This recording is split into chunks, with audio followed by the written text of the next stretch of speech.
Our journey began at Seymour Middle School, where my team and I were granted the privilege of being able to interview Hannah's father, who shared with us a rather emotional story. In our effort to determine what inclusion is built upon, we found ourselves investigating a rather unique case in a young girl by the name of Hannah Grimme. Hannah is currently situated in the Seymour Public School System in Seymour, Connecticut. Now Ron, tell me about your daughter Hannah and about her disability. We found out that Hannah had a problem at 5.5 months in utero. They weren't quite sure what it was. Some of the ventricles within the brain were slightly enlarged. The ventricles help the cerebral spinal fluid flow up. It goes up, it goes out, and it gets absorbed through the brain, and it gradually goes back in your system. With all of us, it does. There was a blockage in her. No idea why there was a blockage. When she was born, her head was seriously larger than a size 14 head. Oh my gosh. There was 2.5 pounds of fluid just in her brain alone. Obviously, she was a C-section. Went full term. It was a planned C-section for March 5th. She decided she wanted to be, a woman of her own and come on the 4th, a day before. That was fine. She came in. They knew right away it was called hydrocephalus. They weren't quite sure at that time if there was going to be any brain damage. They put in a shunt to remove the fluid. She lost about, like I said, 2.5 pounds just in the fluid alone.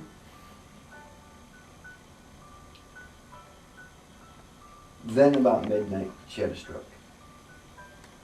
It's not as bad when an adult has a stroke. You know what you've been able to do in the past. You remember some of it. Being an infant, she had no idea. So it made it a little bit hard. After the stroke, she bled for 3 days. They couldn't stop it. She died a couple of times. They brought her back. The last time they weren't going to bring her back, she came back on her own. With help from whatever you wish to believe in. A few weeks later, she came home. My wife and I were so impressed with the way she fought to come home, we brought her home in a limousine.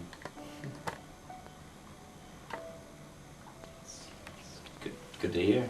From there, she started with, it was hard for her. We had to roll her over periodically. Her head was like a big bag of pudding. Even after removing all the fluids, it was just a big bag of pudding. At about 9 months, she was finally able to lift her head and roll over successfully at 15 months on her own. So, how old is Hannah now? Hannah's 11. 11 years old. And what exactly does she like to do for activities? And excuse me. And his favorite activity is playing, like any other kid. She likes to play outdoors. She loves trees. She loves leaves. Fall, she shines. She shines. Without a doubt, there is not you will not see her without a smile on her face if there's a leaf on the ground. She'll run across the parking lot to get that leaf if she sees it fall. She loves fall. She loves the leaves. She loves the colors. She loves roller coasters. Amusement parks, like Quassa Park. There's a bunch of footage here from Quassa Park. And what are her strengths? Next to what she likes to do for fun, what is she good at? What she's best at is putting a smile on someone else's face.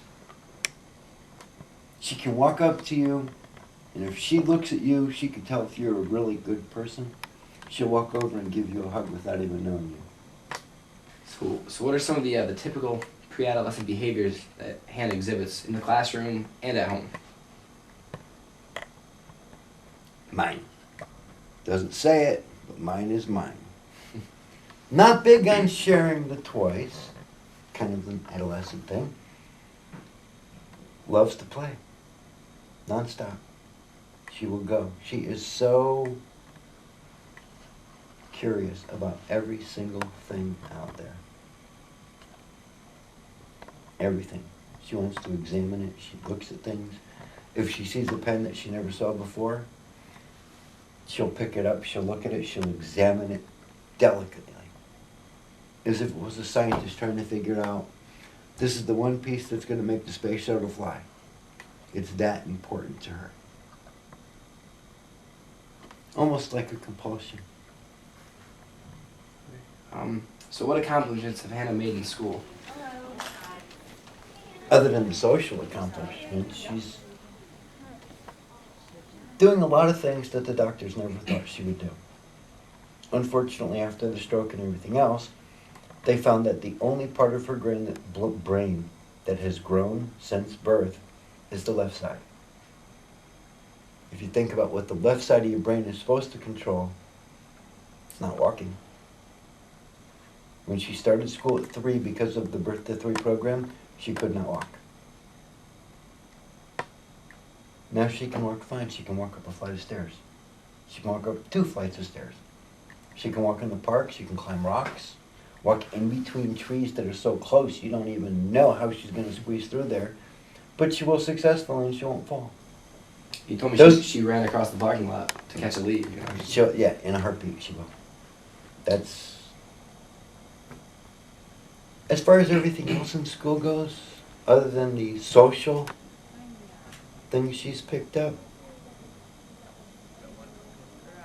she's able to play and use different toys to communicate at times, and found ways to use them on her own.